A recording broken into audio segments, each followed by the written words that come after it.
113వ శ్లోకము.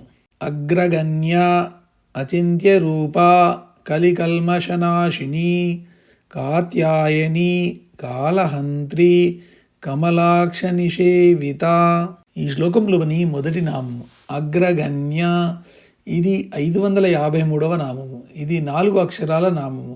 ఈ నామంతో అమ్మవారికి నమస్కరించేటప్పుడు అగ్రగణ్యాయై నమః అని చెప్పాలి. అగ్ర అంటే ప్రథమముగా లేదా అందరికన్నా ముందు ఉన్న స్థితిలో ఉన్నదానిగా, గణ్య గణింపబడినది లేదా గుర్తింపబడినది. సర్వ సృష్టికి మూలం అమ్మవారు కాబట్టి అమ్మవారికి ముందు ఎవ్వరూ ఉండడానికి అవకాశం లేదు కాబట్టి ఈ సృష్టికి ముందు ఉండేది జగజ్జనని అయిన అమ్మవారే.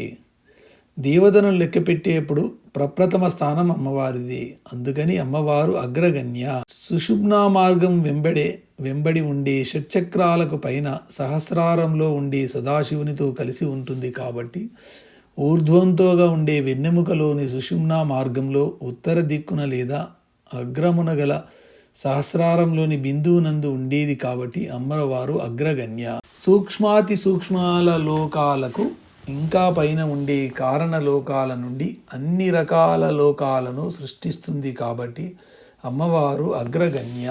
జీవనానికి నాంది అయిన శ్వాస యొక్క రూపంలో జీవులను చెరిస్తూ ఉంటుంది కాబట్టి అగ్రగణ్య. 1. సర్వ సృష్టికి మూలమైనది ప్రప్రథంగా ఉండేది.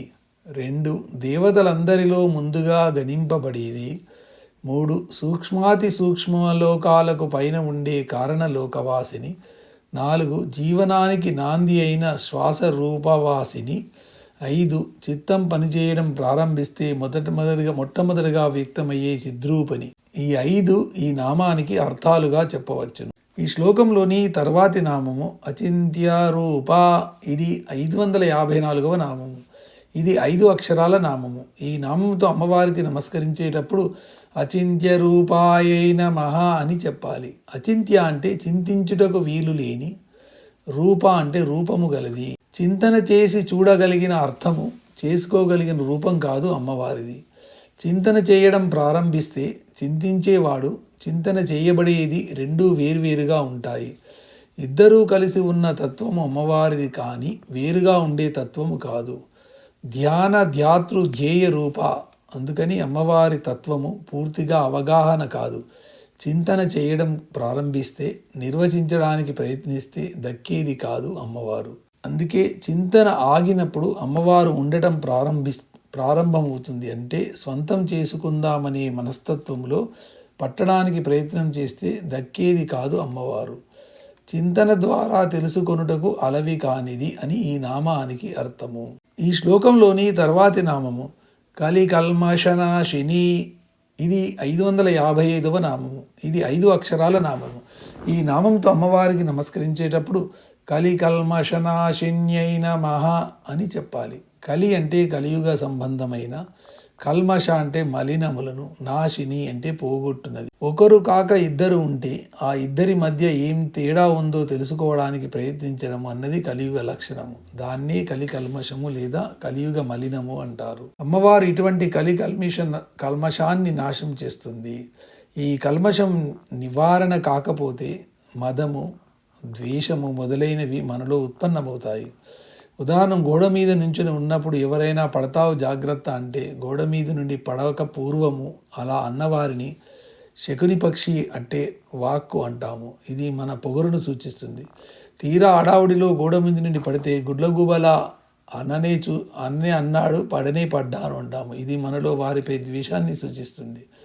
కలి అంటే మాయ అని అర్థం చెప్పుకుంటే మాయా సంబంధమైన అజ్ఞానాంధకారాన్ని పోగొట్టే జ్ఞాన ప్రకాశిక అని అర్థము చెప్పవచ్చును. కలియుగ మలినములను పోగొట్టునది, మాయను తొలగించు జ్ఞానస్వరూపిణి అని ఈ నామానికి అర్థాలు. ఈ శ్లోకంలోని తర్వాతి నామము కాత్యాయని. ఇది 556వ నామము. ఇది 4 అక్షరాల నామము. ఈ నామంతో అమ్మవారికి నమస్కరించేటప్పుడు కాత్యాయన్యై నమః అని చెప్పాలి. కాత్యాయన్యై నమః అని చెప్పాలి. కాత్యాయని అంటే కాత్యాయని దేవి. అమ్మవారు కతుడనే మునిపుంగవుని ఆశ్రమంలో పుట్టి పెరిగిందనే ఒక కథ ఉంది. ఈ కారణం వల్లనే అమ్మవారిని కాత్యాయని అన్నారు. భండాసురాది అజ్ఞాన భావాలను పరిష్కరించడం కోసం సకల దేవతా సమిష్టి రూపంగా చిదగ్ని కుండంలోంచి ఆవిర్భవించిన అమ్మవారిని కాత్యాయని అని కూడా అంటారు. అమితమైన తేజస్వరూపిణి అయిన అమ్మవారు కాత్యాయని అని పిలువబడుతుంది. కతుని ఆశ్రమంలో పుట్టి పెరిగింది. అమితమైన తేజస్వరూపిణి, సకల దేవతా సమిష్టి రూపము అని ఈ నామానికి అర్థాలుగా చెప్పవచ్చు. ఈ శ్లోకంలోని తర్వాత నామము కాలహంత్రి. ఇది 557వ నామము.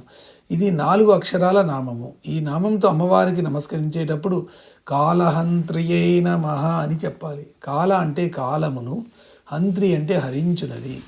మనుష్యుల మధ్య జరిగే సంభాషణాదులలో వాగ్దేవిగా ఉండి సంభాషించే వారికి గుర్తు రాకుండా కాలాన్ని హరించేది కాబట్టి కాలహంత్రి అని ఒక అర్థం. కాలం అంటే మృత్యువు అని అర్థం చెప్పుకుంటే, మృత్యువును కూడా హరించేది అంటే మృత్యువుకు మృత్యువు లాంటిది అని అర్థము. మహాప్రళయంలో సమస్తము కాలవశము అయిపోయినా అమ్మవారు మాత్రము సాక్షీభూతురాలుగా మిగిలే ఉంటుంది. అంటే ప్రళయమనే మృత్యువుకు ఎదురు నిలబడి తనపై ఆ మృత్యువు ఆటలు సాగనీయక ఆ మృత్యువుకు కూడా పైన ఉండేది కాబట్టి అమ్మవారు కాలహంత్రి.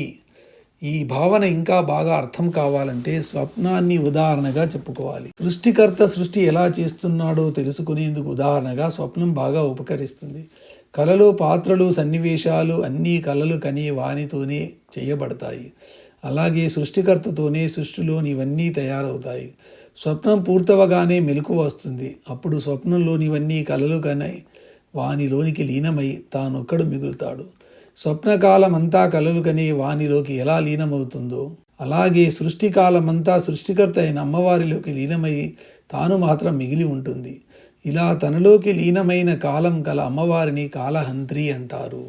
కాలమును హరించునది లేదా కాలమును హననము చేయునది అని ఈ నామానికి అర్థము. ఈ శ్లోకంలోని చివరి నామము కమలాక్ష నిషేవిత. ఇది 558వ నామము. ఇది 8 అక్షరాల నామము. ఈ నామంతో అమ్మవారికి నమస్కరించేటప్పుడు కమలాక్ష నిషేవితాయై నమః అని చెప్పాలి. కమలాక్ష అంటే విష్ణుమూర్తిచే నీ ప్లస్ సేవిత, నిషేవిత అంటే నిశ్శేషముగా సేవింపబడినది. కమలాక్షుడంటే విష్ణుమూర్తి. కమలాక్షును అర్చించు కరములు కరములు భాగవతము పోతన చెప్పారు. విష్ణుమూర్తి చేత అమ్మవారు అర్చింపబడినది. ఆదిశంకరులు కూడా సౌందర్యలహరిలో శివశక్త్యాయుక్తో హరిహర విరంచ్యాధిభిరపి అన్న మొదటి శ్లోకంలోని చెబుతారు. అంతేకాదు హరిస్వామారాధ్య అన్న 5వ శ్లోకంలోని మొదటి పాదంలోనే మొట్టమొదటిగా చెబుతారు. దేవదానవులు క్షీరసాగరాన్ని మధించి అమృతాన్ని సాధించారు కానీ ఆ అమృతాన్ని పంచుకోవడంలో మళ్ళీ ఇద్దరి మధ్య పోట్లాటలు ప్రారంభమవుతాయి. అప్పుడు విష్ణుమూర్తి జగన్మోహిని అవతారం ఎత్తాడు. ఈ జగన్మోహిని సాక్షాత్తు అమ్మవారే. అమ్మవారి అనుగ్రహానికై అమ్మవారి మంత్రాన్ని జపించి విష్ణుమూర్తి అయిన హరి అమ్మవారైన హ్రీం అయిపోయాడు. జపసిద్ధికి ఇలా అవడము పరాకాష్ఠ ఫలము. హరి ఈం బీజం జపించి హ్రీం అయిపోయాడని నిగూఢార్థము.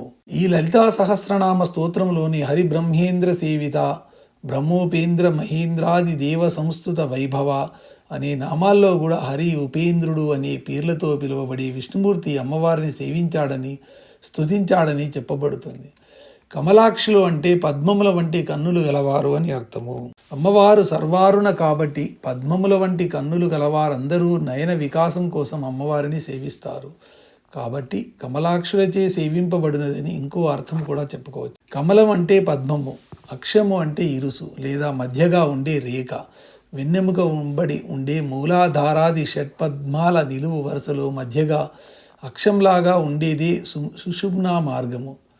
షట్కమలాక్షమైన సుషుమ్నా మార్గం ద్వారా నిశ్శేషముగా సేవింపబడేది అని ఇంకో అర్థం కూడా చెప్పుకోవచ్చు. కమలము అంటే పద్మముల నిడి, అక్ష అంటే చిహ్నములచే అనగా అంటే మూలాధారాది షట్పద్మ సంకేతాలతో నిషేవిత నిశ్శేషంగా సేవింపబడినదని కూడా అర్థం చెప్పుకోవచ్చు. కమల అంటే స్థితి ప్రకృతి లక్ష్మి యొక్క, అక్ష అంటే లక్ష్ములు అనగా చిహ్నములైన నామరూపాల ద్వారా అనగా జీవుల రూపంలో, నిషేవిత అంటే నిశ్శేషంగా సేవింపబడినది. 1 విష్ణుమూర్తిచే నిశ్శేషంగా సేవింపబడినది, 2 కమల నయనములు కలవారిచే సేవింపబడినది, 3 మూలాధారాది షట్కమాల ఇరుసును సూచించే సుషుమ్నా మార్గం ద్వారా ఉపాసింపబడినది. 4 మూలాధారాది షట్పద్మ చిహ్నాలతో ఉపాసింపబడినది. 5 స్థితి ప్రకృతి చిహ్నాలైన నామరూపాలతో ఉండి జీవుల ద్వారా సేవింపబడినది అని ఈ 5 అర్థాలు ఈ నామానికి చెప్పుకోవచ్చును.